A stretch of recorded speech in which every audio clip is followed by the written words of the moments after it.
প্রধান উপদেষ্টা ডক্টর মোহাম্মদ ইউনূস বলেছেন, আগামী ফেব্রুয়ারির মাঝামাঝি সময়ে জাতীয় নির্বাচনের জন্য বাংলাদেশ প্রস্তুত। মঙ্গলবার 12 আগস্ট মালয়েশিয়ার প্রধানমন্ত্রী আনোয়ার ইব্রাহিমের সঙ্গে দ্বিপাক্ষিক বৈঠক শেষে যৌথ ব্রিফিংয়ে এই কথা জানান অন্তর্বর্তী সরকার প্রধান।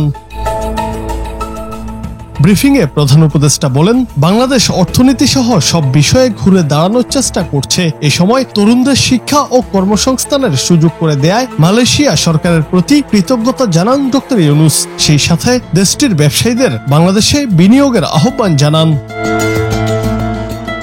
এছাড়া রোহিঙ্গা সংকট বিষয়ে প্রধান উপদেষ্টা বলেন, রোহিঙ্গা আমাদের জন্য বড় সংকট। এই সংকট সমাধানে association of south east Asian নেশনসের সাহায্য চাই।